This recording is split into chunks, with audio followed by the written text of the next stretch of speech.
अच्छा और अब यानी काफी बेहतर, वो करंट वगैरह की कैफियत नहीं है।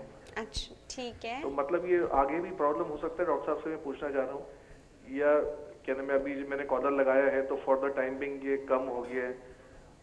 कोई दवाइयाँ ले रहे हैं आप साथ में? जी हाँ, कार्टिजिन थी, नेरो बियॉन था, और मतलब इस तरह की कोई टैबलेट्स उन्होंने डॉक्टर साहब ने दी थी मुझे। अच्छा ठीक है।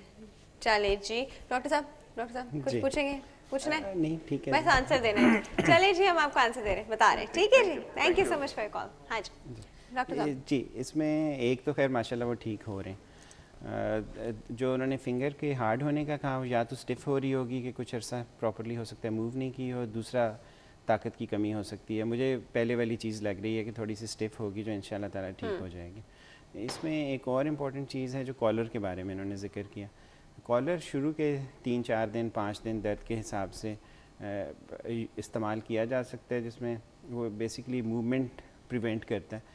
ऐसी मूवमेंट जिस तरह सामने झुकना या पीछे झुकना जिससे तकलीफ़ बढ़ती हो, इतना ही रोल है। बाकी कॉलर जो है किसी चीज़ को ठीक नहीं करता, और ज़्यादा पहनने से ये है कि गर्दन के पट्टे कमज़ोर हो जाते हैं।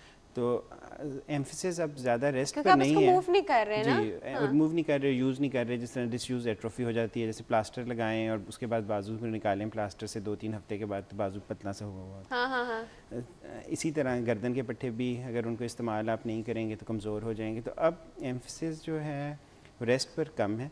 शुरू के कुछ अर्सा 1-2-3 दिन रेस्ट आदमी कर सकता है, और गर्दन को भी रेस्ट दे सकता है, इसी तरह कमर के किसी हिस्से को, और उसके बाद फिर मूवमेंट और एक्सरसाइज के ऊपर है। You mean there some atrophic changes आना शुरू हो वो जाती है तो वहाँ कॉमन पर? है, किसी भी जगह में जिसको आप इस्तेमाल नहीं इस्तेमाल नहीं करेंगे तो करेंगे। डिसयूज़ एट्रोफी हो जाती है। ओके। तो और ऐसी स्टडीज़ में देखा गया कि अगर आप लंबा अरसा किसी को पेशेंट को सिर्फ आराम दें, और अगर वो अपनी रूटीन एक्टिविटीज़ करता रहे, तो जो रूटीन एक्टिविटीज़ करने वाले हैं वो जल्दी ठीक हो जाते हैं। ओके ऑलराइट, चले जी, इसको मूवमेंट में रखिए, इंशाल्लाह यू विल बी फाइन। जी, और जब आपके कॉलर उतरेगा तो आपको तब कॉलर भी आप उतार बता रहे देना हैं कि चाहिए, थोड़ी सी कॉलर उतार देना चाहिए, कॉलर उतार देना चाहिए। गर्दन की वर्जिश शुरू करनी चाहिए। और कमर की, गर्दन की या कमर की तकलीफ़ ये होती है कि जी ठीक हो जाता है, फिर कुछ हफ्तों के बाद दोबारा से हो सकता है, लेकिन इवेंचुअली तो 10 में और से सर 9 वो जो मरीज़ उनकी नर्व दब रही है, वो वक्त के साथ ठीक हो जाएगा जी। उसके ऊपर से वही दबाव जी हट जाएगा, दो सूजन सलाम सोजिश फेरने कम वाली हो जाएगी। एक्सरसाइजेस करें, यू विल बी जी फाइन, है ना? स्ट्रेचिंग जी एक्सरसाइज। और दूसरा ये होता है कि दो रीज़न नेक में भी हो सकती है, और बाज़ लोगों को इधर रिस्ट पे भी प्रॉब्लम होता है जो कार्पल टनल सिंड्रोम कहलाता है। हाँ तो उसको भी एवेल्यूएशन में देख लेना चाहिए कि रीज़न जो है इधर है या नेक में ही है। सर वो ये होता है कि पता नहीं फॉर सम रीजन यहाँ पे आपका मूवमेंट में बहुत तकलीफ शुरू हो जाती है आपके, एंड देन आपको पूरा वो रिस्ट बैंड सा पहनना पड़ता है, you have to keep your wrist straight, इस तरह का। कार्पल टनल के अंदर यूजुअली होता है कि जो नर्व है वो इधर आगे से गुजरती है थ्रू अ टनल, तो उसमें सम टाइम प्रेशर आने से लोगों को नमनेस फील होती है। ओके पर्टिकुलरली और जैसे सर वो जो आपने इतना होता है कि दर्द होता है कि हम नीचे दबा के बैठते हैं, तो पता नहीं जैसे क्या हो रहा आपने है हाथ उनसे में। हाँ पूछा कि जी कौन सी फिंगर्स हैं, तो उन्होंने बताया कि जी अंगूठे के साथ वाली। तो ये एरिया मीडियन नर्व का है, जो स्पेसिफिक नर्व है, ओके उसमें नमनेस होना it is one of the reasons के ये कार्पल टनल सिंड्रोम की वजह से हो। तो उसकी एवेल्यूएशन भी ज़रूरी होती है। अब उसको और वो कैसे evaluate पर्टिकुलरली हिस्ट्री में ही आमतौर पे आप जज कर लेते हैं ओके कि इधर पेन इज़ कमिंग फ्रॉम नेक या कि इधर से है। सर कार्पल टनल का क्या मतलब हो गया, क्या करें? आम तौर पे तो वो मेडिसिन और उससे यूजुअली लोग रिस्पॉन्ड कर जाते हैं, जिसमें एंटी इन्फ्लेमेटरी मेडिसिन है या कुछ मेडिसिन है जो स्पेसिफिकली नर्व के लिए, विटामिन है या कुछ B12?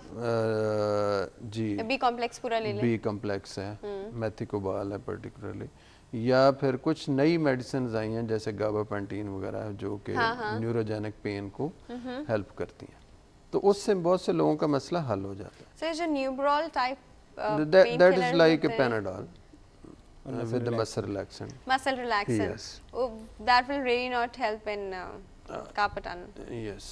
Oh, okay. I knew somebody To was some using it. जी हाँ. Okay.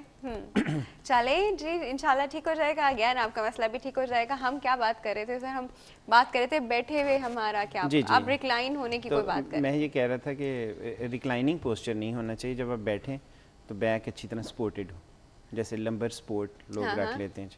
और अब तो ऐसी कस्टम मेड सपोर्ट्स भी मिलती हैं जो लंबर रीजन को भी सपोर्ट कर सकती हैं, जो कमर का निचला हिस्सा है, छाती के पीछे वाला जो थोरेसिक रीजन है उसको भी कर सकते हैं, नेक को भी कर सकते हैं। भी तो थक जाते हैं वो, जिस तरह की आप चेयर्स की बात करें जो पूरे कन्वेयर के साथ ऐसे भी हो सकती हैं। मेरा सिर्फ मतलब ये है कि जब भी आप बैठे स्पाइन सपोर्टेड हो, स्पाइन सपोर्टेड, स्ट्रेट और सपोर्टेड हो। कोई बड़ी जो स्पेसिफिक जो जैसे एनर्जी ड्रिंक्स हैं, इसी तरह मार्केटिंग के हवाले से इस तरह की बड़ी चीज़ें मार्केट में आपको मिल जाएंगी। सर बेल्ट्स, बैक के हवाले से बेल्ट्स, बैक बेल्ट वो जैसे सर्वाइकल कॉलर का है वही बैक बेल्ट इसी तरह कोर्सेट, उसमें पता नहीं कुछ लगा हुआ होता है बीच में मोटा सा, और वो आपकी बैक सपोर्ट कर रहा होता है। वो ऐसे मरीजों को जिसमें बैक की इंस्टेबिलिटी हो उसमें तो हेल्प करता है। कुछ अरसे बाद वहाँ पूरी रेडनेस आ जाती है, इतनी इरिटेशन हो जाती है स्किन के ऊपर। तो जिनमें इंस्टेबिलिटी नहीं है, सिर्फ बैक पेन है, तो इसी तरह के जब वो एक्यूट पेन है शुरू के कुछ दिन इस्तेमाल करें, उसके बाद उसको ख़त्म करके बैक की स्ट्रेचिंग एक्सरसाइज करें। फिर जिस तरह डॉक्टर अंसर कह रहे थे कि फ़िटनेस के लिए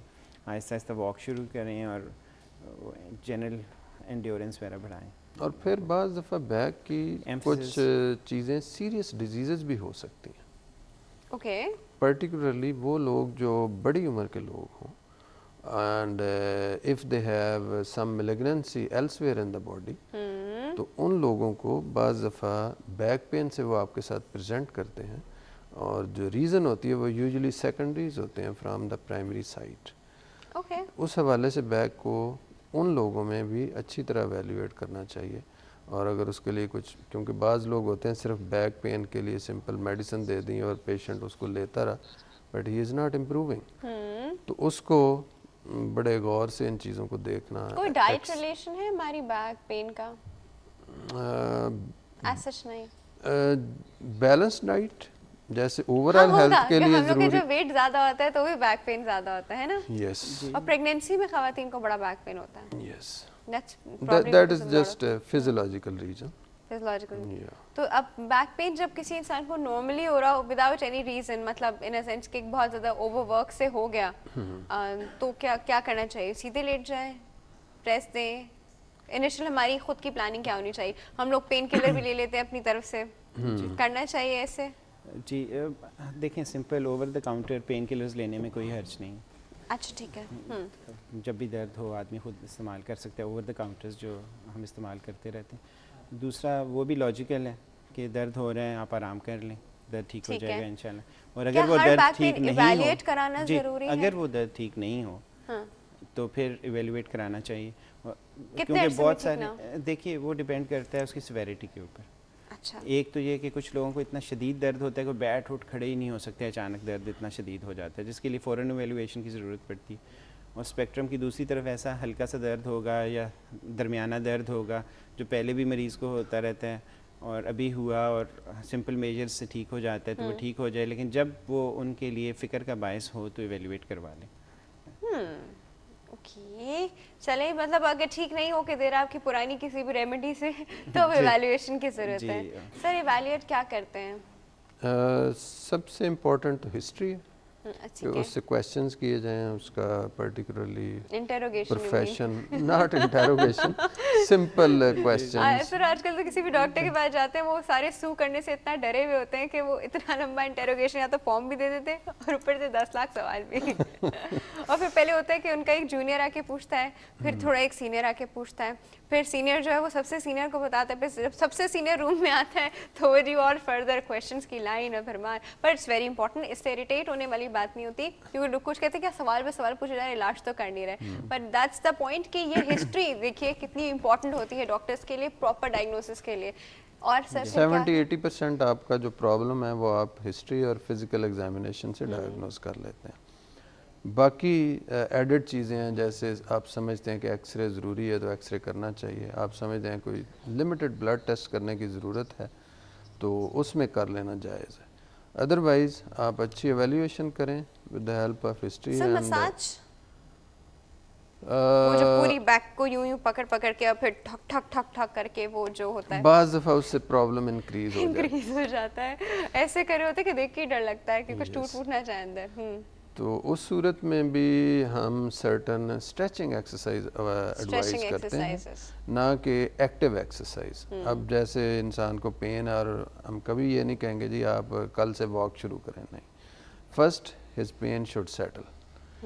तो पेन के दौरान if he is able to do stretching exercise तो वो हम एडवाइस करते बेंड फॉरवर्ड, साइडवेज, पूरा बॉडी स्ट्रेच करना। एग्जैक्टली, सिंपल और exercise, depending on the area कि कौन सा Depending on the area area. Involve है, सही। नेक है, अपर थोरेसिक रीजन है, लोअर बैक है, तो उसके हिसाब से आप स्ट्रेचिंग एक्सरसाइज उनको एडवाइस करते हैं। सही।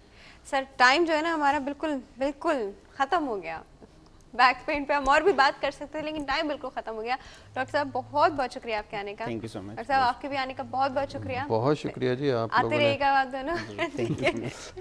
इस वक्त हो गया एक छोटे से ब्रेक का। मैं यहाँ पे पोल का सवाल रिपीट कर दूं। हमारा पोल का सवाल है इनफैक्ट कि क्या आप एनर्जी ड्रिंक पीना पसंद करते हैं, हाँ या नहीं। इसका जवाब लोग हमें कॉल करके भी दे रहे हैं।